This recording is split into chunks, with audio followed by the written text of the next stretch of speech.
ഈ അടുത്ത സമയത്ത് ഏറ്റവും കൂടുതൽ ആൾക്കാർ ആവശ്യപ്പെട്ട ഫോണാണ് റിയൽമി P1. മോസ്റ്റ് വാണ്ടഡ് ഫോണെന്നോ മോസ്റ്റ് റിക്വസ്റ്റഡ് ഫോണെന്നോ എങ്ങനെ വേണമെങ്കിലും പറയാം. ഈ കഴിഞ്ഞ ദിവസം iPhone 15 ആഫ്റ്റർ 6 മന്തിന്റെ വീഡിയോ ചെയ്തപ്പോൾ അതിന് താഴെയും റിയൽമി P1ന്റെ വീഡിയോ എപ്പോഴാണ് വരിക എന്നാണ് ചോദ്യം ഉണ്ടായിരുന്നത്.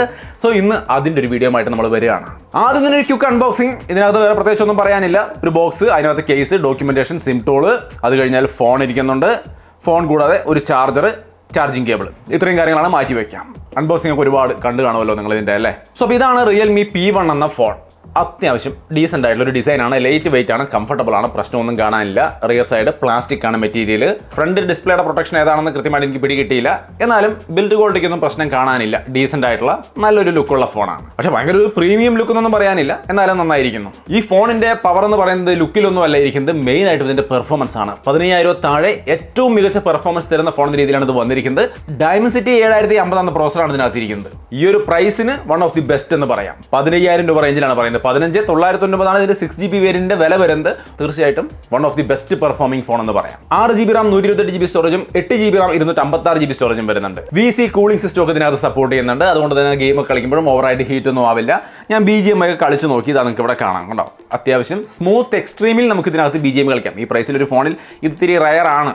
എന്തായാലും ആ ഒരു ലെവലിൽ കളിക്കുമ്പോഴും വലിയ അപാകതകളില്ല. ആ ഒരു പ്രൈസ് റേഞ്ചിലെ ഏറ്റവും മികച്ച പെർഫോമൻസ് തരുന്നു എന്ന് തന്നെ പറയാം. പിന്നെ റിയൽമി UI 5.0 ആണ്. ആൻഡ്രോയിഡ് 14 ബേസ്ഡ് ആണ്. 2 വർഷത്തെ ആൻഡ്രോയിഡ് അപ്ഡേറ്റും 3 വർഷത്തെ സെക്യൂരിറ്റി അപ്ഡേറ്റും കമ്പനി ഓഫർ ചെയ്യുന്നുണ്ട്.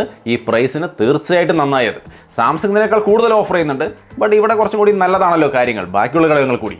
അതുകൊണ്ട് വേണമെങ്കിൽ നമുക്ക് അഡ്ജസ്റ്റ് ചെയ്യാം. പിന്നെ പതിവ് റിയൽമിയുടെ ആ പ്രശ്നങ്ങൾ ഇതിനകത്തും വരുന്നുണ്ട്. അതായത് കുറേയധികം ബ്ലോട്ട് വയേഴ്സ് ആപ്ലിക്കേഷനുകൾ കാണാം. അതൊക്കെ അൺഇൻസ്റ്റാൾ ചെയ്ത് കളഞ്ഞ് ക്ലീൻ ചെയ്യാൻ പറ്റും. യാതൊരു ബുദ്ധിമുട്ടില്ല. എല്ലാം ഓരോന്നായിട്ട് കുത്തിപ്പിടിച്ച് അൺഇൻസ്റ്റാൾ ചെയ്ത് കളയാം. അപ്പോൾ അതൊരു വലിയ നെഗറ്റീവായിട്ട് കാണേണ്ടവർക്ക് തീർച്ചയായിട്ടും നെഗറ്റീവായിട്ട് തന്നെ കാണാം. ഇനി ഇതിന്റെ അടുത്ത ഹൈലൈറ്റ് എന്ന് പറയുന്നത് ബെസ്റ്റ് പാർട്ട് ഡിസ്പ്ലേ ആണ്. 6.67 ഇഞ്ച് വരുന്ന AMOLED ഡിസ്പ്ലേ ആണ്. 120 ഹെർട്സിന്റെ ഡിസ്പ്ലേ തന്നെയാണ് കൊടുത്തിരിക്കുന്നത്.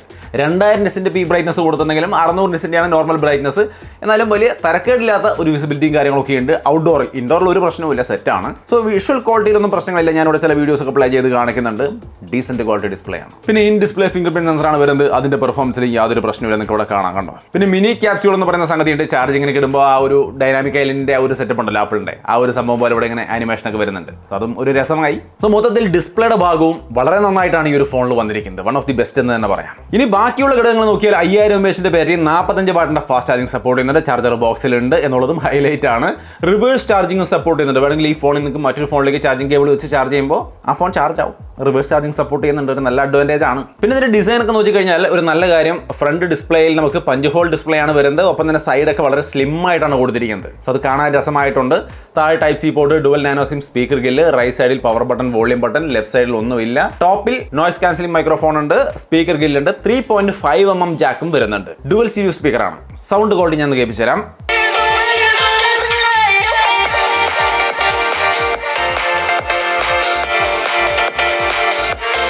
സൗണ്ട് ക്വാളിറ്റി കുഴപ്പമില്ല. ശരിക്കും ഈ ഒരു പ്രൈസിൽ മറ്റ് ചില ഫോണുകളായിട്ട് കമ്പയർ ചെയ്ത് നമ്മൾ ചിന്തിച്ച് കഴിഞ്ഞാൽ അത്ര പോരാന്ന് തോന്നും. എങ്കിലും ഒരു 90% സൗണ്ടിലൊക്കെ വെക്കുകയാണെങ്കിൽ തീർച്ചയായിട്ടും ഡീസന്റ് സൗണ്ട് ക്വാളിറ്റിയാണ്, കുഴപ്പമൊന്നുമില്ല. ഡുവൽ സ്റ്റീരിയോ സ്പീക്കർ വരുന്നു എന്നുള്ളത് ഒരു നല്ല ഹൈലൈറ്റ് ആണ്. പിന്നെ ഇതിന്റെ വെയിറ്റ് 188 ഗ്രാമാണ് വരുന്നത്. തിക്നെസ് ഒക്കെ 7.97mm ആണ്. പിന്നെ ഇതിനകത്ത് 5G ബാൻഡുകൾ 9 എണ്ണം വരുന്നുണ്ട്. കോൾ നെറ്റ്വർക്കിലൊന്നും വലിയ അപാകതകൾ കാണാനില്ല. പിന്നെ IP54 റേറ്റിംഗും കാര്യങ്ങളൊക്കെ ഉൾപ്പെടുന്നുണ്ട്. ഇനി ഇതിന്റെ ക്യാമറ നോക്കിയാൽ 50 മെഗാപിക്സലിന്റെ മെയിൻ ക്യാമറയും 16 മെഗാപിക്സലിന്റെ സെൽഫി ക്യാമറയുമാണ്. എന്തായാലും ഇമേജ് സാമ്പിളുകൾ നിങ്ങൾക്ക് ഇവിടെ കാണാം. അത്യാവശ്യം ഡീസൻ്റായ ഇമേജുകൾ കിട്ടുന്നുണ്ടെന്നാണ് ഞാൻ വിചാരിക്കുന്നത്. നിങ്ങൾ നോക്കുക, ബ്യൂട്ടിഫിക്കേഷൻ ഓഫ് ചെയ്യാൻ മറക്കണ്ട. അത് ഓൺ ചെയ്തിട്ട് ഭയങ്കരമായിട്ട് വെളുപ്പിച്ച് കാണിക്കും. അല്ലാത്ത പക്ഷം നിങ്ങൾ ഈ കാണുന്ന തരത്തിൽ ഡീസൻ്റ് ആയിട്ടുള്ള ഫോട്ടോസാണ് കിട്ടുന്നത്. മതിയോ ഒന്ന് നോക്കുക. 4K ഒക്കെ നമുക്ക് മെയിൻ ക്യാമറയിൽ ഷൂട്ട് ചെയ്യാൻ സാധിക്കുന്നുണ്ടെന്നുള്ളതൊരു പ്ലസ് പോയിന്റ് ആണ്. പക്ഷേ സ്റ്റെബിലൈസേഷൻ്റെ കുറവുണ്ട്. അതേസമയം നിങ്ങൾ ഫുൾ HD ഷൂട്ട് ചെയ്യുന്നെങ്കിൽ നിങ്ങൾക്ക് സ്റ്റെബിലൈസേഷൻ കിട്ടുന്നുണ്ട്. ഇവിടെ കണ്ടു, ഇതൊരു ഫുൾ HD സാമ്പിളാണ്, സ്റ്റേബിൾ ആണ് വീഡിയോ. സെൽഫി ക്യാമറയുടെ വീഡിയോ സാമ്പിൾ നിങ്ങൾക്ക് ഇവിടെ കാണാം. സോ അത്യാവശ്യം ഡീസൻ്റ് ആയ ഒരു ക്യാമറ സെറ്റപ്പ് എന്ന് പറയാം. ഭയങ്കര സംഭവം ഒന്നല്ല, അത്യാവശ്യം തരക്കേടില്ലാത്തൊരു ക്യാമറ. നിങ്ങൾക്ക് ഓക്കെ ആണോ നിങ്ങൾ പറയാം. സോ ഓവറോൾ ഇതിൻ്റെ പെർഫോമൻസ്, ഗംഭീര ഡിസ്പ്ലേ, ഡീസൻറ്റ് ബാറ്ററി സെറ്റപ്പ്, ക്യാമറയും ശരാശരി കുഴപ്പമില്ലാത്തൊരു ക്യാമറ, നല്ല ഡിസൈനും കംഫർട്ടും ഒക്കെ ഉണ്ട്. ഓവറോൾ റിയൽമി P1 എന്ന ഫോൺ 15,000 രൂപയ്ക്ക് കിട്ടുകയാണെങ്കിൽ തീർച്ചയായിട്ടും നല്ല ഫോൺ തന്നെയാണ്. ആ വിലക്കാണ് വന്നിരിക്കുന്നത്. 6GB Ram 128GB storage. നിങ്ങൾക്ക് എന്താണ് തോന്നിയത്? നിങ്ങൾക്ക് ഓൾറെഡി കൊള്ളാമെന്ന് തോന്നിയല്ലോ അല്ലേ? അതുകൊണ്ടാണല്ലോ ഇതിൻ്റെ വീഡിയോ ചോദിച്ചത്. സോ എന്തായാലും താല്പര്യമുള്ളവർ പർച്ചേസ് ചെയ്യുക. കാര്യങ്ങൾ വ്യക്തമായിട്ട് മനസ്സിലാക്കുക. അല്ലെങ്കിൽ കൂടുതൽ കമ്പാരിസൺ വീഡിയോ കണ്ടു നോക്കിയിട്ട് തീരുമാനിക്കുക എടുക്കണോ വേണ്ടോ എന്നുള്ള കാര്യം. അല്ല നമ്മൾ തന്നെ കമ്പാരിസൺ ചെയ്യണോ, കമൻറ്റ് ചെയ്യുക. നമുക്ക് ആലോചിച്ചിട്ട് നല്ല ഫോണുമായിട്ട് ഒരെണ്ണം കമ്പയർ ഒക്കെ ചെയ്ത് വീഡിയോ ഒക്കെ ചെയ്യാൻ ശ്രമിക്കാം. സോ അപ്പോൾ വീണ്ടും മറ്റൊരു നല്ല വീഡിയോ ആയിട്ട് കൂട്ടാം. ബൈ.